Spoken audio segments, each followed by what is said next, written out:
When you need a mortgage, don't stress at all. Just tune right in and give these. Good morning, YouTube. Today is Tuesday, May 20th, and we got appraisal talk today. Appraisal talk that we don't get into very often, but we're getting into it today. What's going on, my boys? Good morning, fellas. Oh, it's happening. Yeah, I see you adjusting your screen. My dog threw me off my screen, pushed me over completely by 1.5 feet. She had to lay here. Your dog reminds me of a small cow, so I can understand that. She is a thick girl. Yeah, you better watch your mouth. Yeah, I'm not in a bad way. Like she could easily push you out of the screen there. Yeah, she did. You could see my jackets and everything now, which you usually can. It's like a whole new place. Anth, what's going on with you? How'd that opening the pool this weekend go for you? Well, after several trips to the pool place for valves and everything else, it's open. It's just cleaning right now, so it's open. That's dad life for you. Everyone else gets to enjoy the pool as dad's out there cleaning, maintaining, getting it open, fixing the leak. I don't understand how he has all this time to do stuff. Make a roast, open the pool. Like, I don't even have time to wash my feet. Hey, as the kids get older, Tom, it's easier just to get the stuff done as quick as possible so that they stop asking you, Daddy, when's the pool going to be open? Too, the pool's open. That frees up how many hours a day with them in the pool for you? Yeah, they'll play in that pool all day long, man. Yeah. So it's the gift that keeps on giving. Little fishes. So. Well, yes, we are. As the weather heats up, as the pools open up, we are heading into this spring selling, buying season, whatever you'd like to call it. And really, we get a lot of freaking questions on appraisals. A lot of questions. Most questions from realtors themselves. So I'd figure we'd kind of get into it here, understand who an appraiser is, what their job is, where they get their value from. And so maybe we can stop having this argument of, an appraisal is as is, why do we need this? Or the value is this, why is that? And it's all in the report, right? Appraisers aren't flipping coins. Appraisers aren't just closing their eyes and picking a value. There's always a method to their madness. We can definitely get into it today. I like it. So, first off, West Penn Financial does not employ any appraisers. All of our appraisers are third party. They have to be approved by us. They have to tell us what areas they work in, but we don't employ appraisers. They are a third party. And there's a reason for that, right, Anth? Yeah, definitely a good reason to help prevent against fraud. Absolutely. Obviously, we remember 2008. 2008 was rough. We don't want to have any sort of, we want separation of church and state, right? You want a separation there. You want the appraiser to be their own independent party to make sure they're doing their job correctly. Yeah, valid point. Yeah. Okay. Two things that always come up, right? Value and conditions on the appraisal. Those are two items that we always get the questions on. So first things first. When it comes to a condition, an item on an appraisal that needs to be fixed. Yes, it needs to be done generally before closing. The second we get an appraisal back, it has a condition. The next question is, hey, can this be done after closing? Only if it's weather related. If it's -5 and you need the paint, obviously we understand you can't do that, but it's going to be very, very, very restricted. Most items need to be done before closing. Yeah, 100%, because that then puts everything on us as the lender. And we're not going to do that because we're the one giving the money and we're controlling that transaction on who's going to get paid and who's going to buy that property with us giving the loan. So we're not going to be put in that situation if, something being done after closing. We want that to be done before and handled, so there is no issues, and then we're not on the hook. Yes, we don't want to be chasing down escrows. We don't want to be making sure the work is completed. We want to get that signed, sealed, and delivered at closing. So that's why that happens. Now, where a condition comes from, Anth, this is also a big question that comes in. An appraiser can call for something, but then you have to understand underwriters review it. Underwriters may also add something on to that appraisal. Yeah, I mean, so if the one thing the appraiser will do, it might be an as-is appraisal. The issue is they're going to comment on that issue. They're going to take a close-up photo of that issue. They're going to comment on it. For example, I have one right now. There was in the integral garage, there is mold, clear mold on the walls. It's a conventional loan. And the agent was wondering why we are asking for this condition if it's an as-is appraisal. Well, it's a safety concern. It's a marketability issue. And based on the secondary market, these loans cannot be sold on the secondary market with an appraisal condition out there that is clearly a safety violation or safety issue. We have to rectify that before closing so that there is no issues with this property. Now, the appraisers will do it as is and put the photo in the comments. It's CYA. They're covering their own butts. If anything comes back because of that mold, they're covered. It's in the report. But it doesn't mean just because it's a conventional loan, these issues are not going to arise. Sometimes we see more repairs on a conventional appraisal than an FHA sometimes, but it's all based on condition and how it's rated. So there's many things the appraiser has to do. And I know they're always looked at as the bad guy, but they're doing their job, per the regulations and the guidelines. I mean, they go to school long enough to be almost a doctor, to be able to do appraisals, so you got to trust them at their word and their expertise. And please remember who the appraiser's client is. The appraiser is technically working for the lender.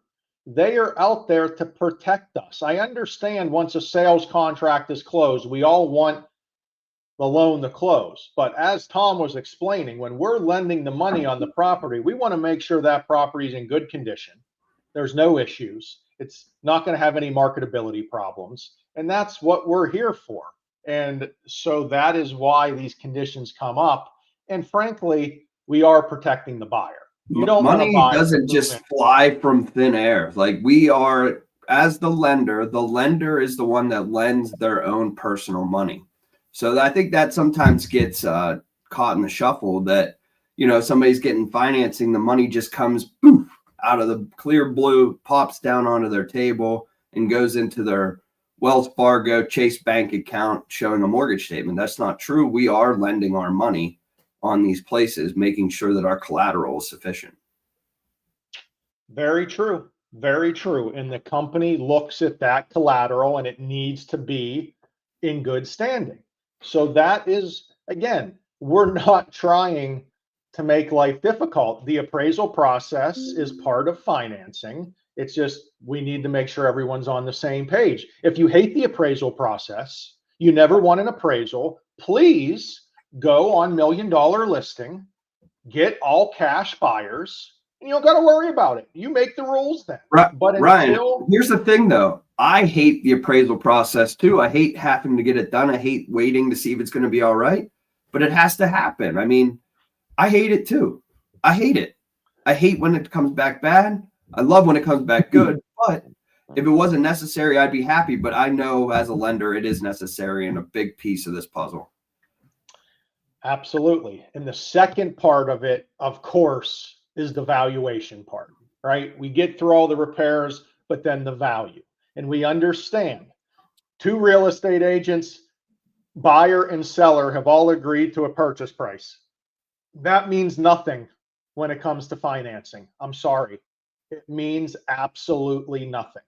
The appraiser is going off comparables. They're going off the most recent sales closest to the property. And if there are not comparable sales to match your purchase price, what do you say there? It ain't gonna appraise. Well, I think the confusion that between a lot of people is, I know real estate agents, they look at value differently. They look at value as what somebody's willing to pay for it, right? So the appraisal is risk based. The whole point of the appraisal process is obviously to make sure it's worth the collateral, of what we're lending. But it's the appraisals for the lender is based on risk. It's not based on what somebody's willing to pay, which is why the additional items have to be in there to justify that value of how somebody came up with that value to list and sell, so we can lend on it. Yeah, so the only thing I would say is when you are out there, you're talking to your seller, you're listing your property, you're getting it sold, just please, if there is financing, make sure you have comps. And Anth, if you want to pull it up real quick, we will discuss really quick how the sales comparison approach happens. Okay, obviously you need comps. Most of the time, we're looking for 3 to 6 within 6 months. We're looking for what? A mile radius, Anth? Is that usually where they're starting? Yeah, it's within 1 mile closest to the subject property being sold and most recently sold within a 6 months time frame. And remember, if a property is contingent but not sold yet, doesn't help. Has to be sold. Okay. Now, key adjustments can be made. No two properties are identical. The appraiser does make adjustments on square footage, number of bedrooms and bathrooms, lot size, renovations, things like that. It's not like it's the county that's coming to assess you and they have never seen your property, right? The appraiser is doing way more than that, but they can only go off the information that's out there to get value. Yeah, that's valid. That's just, and we get it. We understand that may have a different, when you're on the real estate side, you look at value differently, but that's how it's looked at. When you're asking, hey, how the heck did the appraiser come up with this value? Please look at the comparables in the appraisal. If you disagree with them, we can attempt to have a reconsideration of value with the appraiser, but we need the information to go back to the appraiser and have them explain themselves. You can't just say, I don't think this is correct. Go back to the appraiser and say they need to relook at it. Yeah, I mean, they have to provide the comps that you utilize to come up with this value. And a lot of times, I mean, some of these comps that come in, right, they're in a different school district. It has to be relative to the same market as the subject property. You can't go over 2 school districts over because that's the highest values of area. You got to use the same school district, same area, same marketability, and provide those comps. And all we can do is provide that to the appraiser, and then they make their own decision whether those comps are better than what they already used.